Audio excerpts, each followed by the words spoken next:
Hello students good afternoon. हमने देखा था कविता चौथी किताबें, इसके ऊपर के सारे प्रश्नोत्तर आपके हो चुके हैं। हम आज देखेंगे फिर से लेसन नंबर 5 पाठ 5वां जूलिया। इसके लेखक है अंतोन चेखव। कौन है इसके लेखक? Anton Chekhov. इस पाठ के अंदर ऐसा बताया हुआ है कि एक गवर्नेंस रहती, वहाँ पे काम करती रहती और उसकी जो मार्मिक पीड़ा का उसका मार्मिक पीड़ा का वर्णन इस पाठ के अंदर किया गया है। इस पाठ में ऐसा बताया है कि जैसी काम वालियाँ होती है, उनको लोग कैसे शोषण करते हैं। उनके शोषण करने से उनके काम के भी पैसे देने के लिए लोग किस प्रकार से उसको कटौती करते हैं, वो इस पाठ के अंदर बताया। यानी गरीबों का शोषण करना, मुख्य उद्देश्य यही है कि गरीबों का शोषण कैसे किया जाता है, वो इस पाठ के अंदर बताया हुआ है। अब देखेंगे इस पाठ की परिचय देखेंगे हम कि इनका जन्म, जो लेखक है अंतोन चेखव का, इनका जन्म है 29 जनवरी 1860 तगान, रोम, रूस, और मृत्यु कहाँ हुई थी? 15 जुलाई 1904 में। परिचय। महान रूसी साहित्यकार अंतोन चेखव प्रसिद्ध कथाकार व नाटककार थे। उनकी कहानियों में सामाजिक कुरीतियों का व्यंग्यात्मक चित्रण किया गया है। प्रमुख कृतियाँ: a tree story, the wife उपन्यास है उनका, Anna on neck, a band business, the bird market, old age, Grisha आदि, इवानो, द चेरी ऑर्चर्ड आदि नाटक है उनके दिए हुए। इसके अंदर क्या बताया है?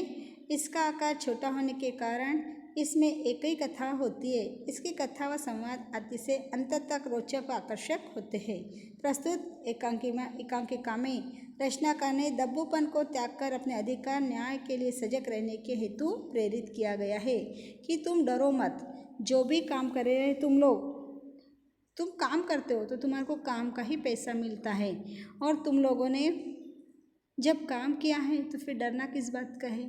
थोड़ा भी पैसा मिलो तो पूरा लेना चाहिए, उसमें उनको कम कटौती करने का कोई भी अधिकार नहीं करने देना चाहिए। इस पाठ का इसके अंदर वर्णन किया गया है। इस वर्णन का तो हम देखेंगे, एक गवर्नेंस रहती, वहाँ के बच्चों को देखभाल करने का काम करती है। इतना ही नहीं तो घर का भी काम वो करती है। तो उस गवर्नेंस को मालिक ने बुलाया और कहा दबे स्वर में, नाम क्या है उसका? गवर्नेंस का नाम है जूलिया। तो वो दबे स्वर में कहती है, आपने मुझे बुलाया था मालिक। डर रही है वो दबे स्वर में। देखो, मालिक के सामने ऊंची आवाज़ में बात नहीं करते, धीरे धीरे बात करते हैं दबे स्वर में। आपने मुझे बुलाया मालिक। स्वामी, हाँ हाँ बैठ जाओ जूलिया, खड़ी मत रहो। क्या कह रहे वो? हाँ मैंने बुलाया तुझे, आ और बैठ यहाँ पर, खड़ी मत रहे। बैठती हुई, शुक्रिया। देखो बड़े आदमी के साथ में किस ढंग से बात होती है, बैठती हुई। हम शुक्रिया। जूलिया, मैं तुम्हारी तनख्वाह का हिसाब करना चाहता हूँ। क्या कह रहे हैं? तनख्वाह, पगार जो तुमको देता हूँ मैं, उसका हिसाब करूँगा। मेरे ख्याल से तुम्हें पैसों की ज़रूरत होगी, और जितना मैं तुम्हें जान सका हूँ, मुझे लगता है कि तुम अपने आप पैसे भी नहीं मांगोगी, इसलिए मैं ही खुद तुम्हें पैसे देना चाहता हूँ। हाँ तो सुनाओ, तुम्हारी तनख्वाह 30 रुपये महीना तय हुई थी। क्या कह रहे वो? मुझे ऐसा लगता है कि तू मुझे कभी भी तेरे तनख्वाह के पैसे नहीं मांगेंगी। तेरे को कितनी भी आवश्यकता है तू पैसे नहीं मांगती है, और मुझे ऐसा लग रहा कि तुझे पैसे की बहुत ज़रूरत है। तो ठीक है, मैं ही तुझे आज पैसे देना चाहता हूँ। हाँ तो चलो, तुम्हारा तनख्वाह कितना ठहरा हुआ था? 30 रूबल। 30 रूबल ठहरा हुआ था अपना पैसा। नहीं कहती, क्या कहती? विनीत स्वर में। देखो, स्वामी से बात कर रही, मालिक से बात कर रही। नहीं जी नहीं मालिक, 40 रूबल। क्या बोल रही वो? नहीं 30 रूबल नहीं थे मेरी तनख्वाह थी 40 रूबल। तनख्वाह मैंने तय की गई थी। क्या कह रहे हो स्वामी? नहीं भाई 30। ये देखो डायरी, पन्ने पलटते, मैंने इसमें नोट कर रखा है। मैं बच्चों की देखभाल और उन्हें पढ़ाने वाली हर गवर्नेंस को 30 रूबल महीना ही देता हूँ। क्या बोल रहे वो?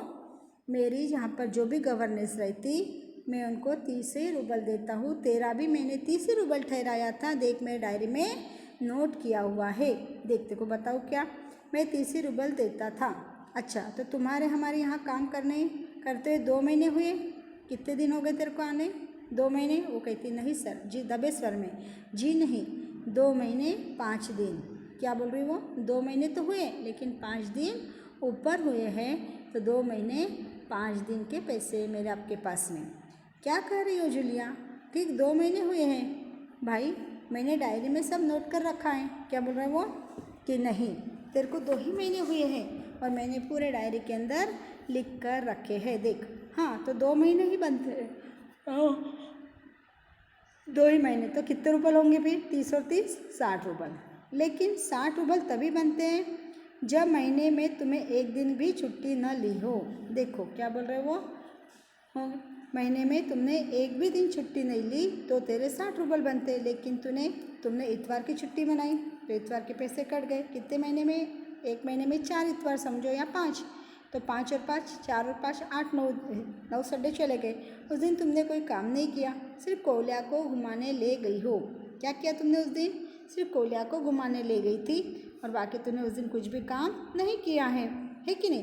तो ये कोल्या को घुमाना कोई काम होता है क्या? नहीं, तो इसके पैसे तो वैसे मांगेंगी। इसके अलावा तुमने 3 छुट्टियाँ और ली है, ठीक है ना? और इसके अलावा कितनी छुट्टियाँ ले ली तूने?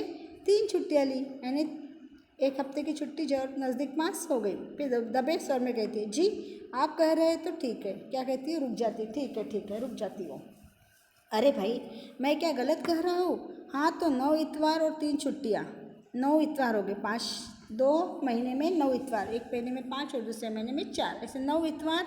और क्या बोल रहे वो? अरे भाई, मैं क्या गलत कर रहा हूँ? हाँ, तो 9 इतवार और 3 छुट्टियाँ, यानी 12 दिन तुम काम नहीं किया। 12 दिन का तेरा काम नहीं हुआ है, तो 12 दिन तेरे पैसे कट गए 12 दिन के, ठीक है? यानी तुम्हारे 12 रूबल कट गए। उधर कोल्या 4 दिन बीमार रहा और तुम सिर्फ वानिया को ही पढ़ाया पिछले हफ्ते।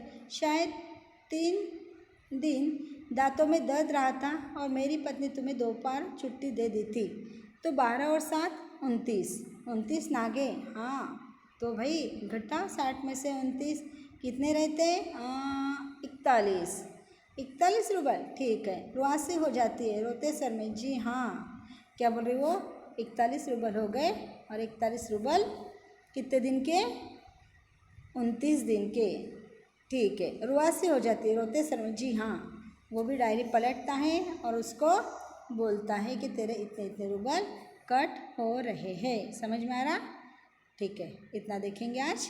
आगे का हम अगले पीरियड में और देखेंगे, ओके? और आपको आज का होमवर्क में इतना रहेगा, इस पार्ट को पढ़ना है आपको, और इसमें के जो भी आपको कठिन शब्द लगते हैं उसको लिख के रखो। समझा अर्थ तो लिखो, नहीं तो फिर मैं और बता दूंगी आपको। तो पार्ट आपको पढ़ना है, एक नहीं 2 बार पढ़ना है। छोटे छोटे प्रश्न इसमें से तैयार करना है, ओके? ठीक है।